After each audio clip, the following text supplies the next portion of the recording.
નમસ્કાર મિત્રો, ડિજિટલ કી શ્રીમદ ભગવદ્ ગીતા શ્રેણીમાં આપનું સ્વાગત છે। ગઈકાલે આપણે 36મા શ્લોકમાં જોયું કે અર્જુને દલીલ કરી હતી કે પોતાના જ સ્વજનોને મારીને આપણને કેવી રીતે સુખ મળી શકે। આજે આપણે જોઈશું અધ્યાય 1 શ્લોક 37, જેમાં અર્જુન કહે છે કે સામેવાળા ભલે લોભમાં આંધળા થયા હોય પણ આપણે તો સમજદાર છીએ, તો આપણે આ પાપ કેમ કરવું જોઈએ। 1 સંપૂર્ણ સંસ્કૃત શ્લોક। યદ્યપ્યેતે ન પશ્યન્તિ લોભોપહત ચેતસઃ કુલક્ષયકૃતમ દોષમ મિત્રદ્રોહે ચ પાતકમ 37। 2 સરળ ગુજરાતી અર્થ।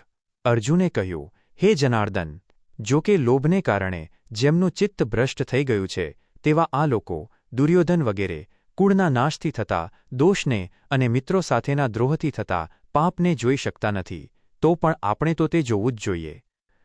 3 અને 4 પ્રશ્નો અને તેના ઉત્તરો। 1 અર્જુન મુજબ કૌરવોની બુદ્ધિ કેવી થઈ ગઈ છે? જવાબ: લોભોપહત ચેતસઃ એટલે કે લોભથી હણાયેલી અથવા ભ્રષ્ટ થયેલી। 2 કૌરવો કઈ બાબત પ્રત્યે આંધળા થયા છે? જવાબ: કુળના નાશથી થતા ભયાનક દોષ પ્રત્યે। 3 મિત્રદ્રોહે શબ્દનો અર્થ શું છે? જવાબ: મિત્રો કે સંબંધીઓ સાથે વિશ્વાસઘાત કરવો।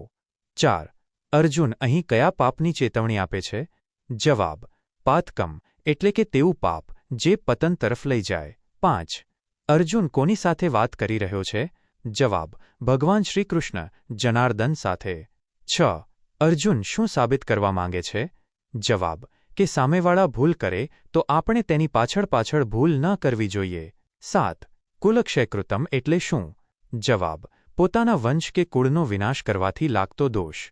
8 અર્જુન અહીં પોતાને કેવો માને છે? જવાબ: તે પોતાને પાપ અને પુણ્યનો જાણકાર માને છે। 9 આ શ્લોક શું સૂચવે છે? જવાબ: તે સૂચવે છે કે લોભ માણસની વિવેક બુદ્ધિને મારી નાખે છે। 10 આ શ્લોક કયા અધ્યાયનો છે? જવાબ: પ્રથમ અધ્યાય અર્જુન વિષાદ યોગ।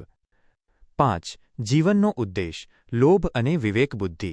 આ શ્લોક દ્વારા આપણને માનવ સ્વભાવ વિશે ખૂબ જ વિસ્તૃત અને ગહન માર્ગદર્શન મળે છે।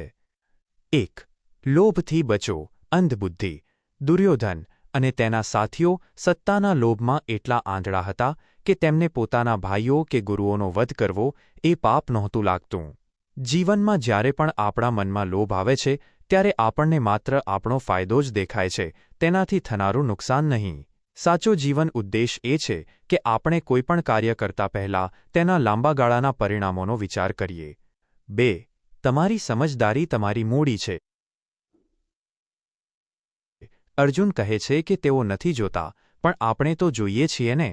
આ એક મોટો બોધ છે।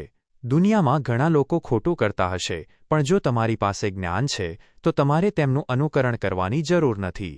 બીજાની મૂર્ખાઈને જોઈને આપણે આપણો ધર્મ ન છોડવો જોઈએ। તમારી સમજદારી તમને ભીડથી અલગ પાડે છે। 3 મિત્રદ્રોહ અને સંબંધોની મર્યાદા। આજે પણ સમાજમાં સંપત્તિ કે જમીન માટે ભાઈ લડે છે અને મિત્રો દગો કરે છે। અર્જુન અહીં સામાજિક મૂલ્યોની વાત કરે છે। જે માણસ પોતાના કુળ અને મિત્રોનો દ્રોહ કરે છે તેનું પતન નિશ્ચિત છે।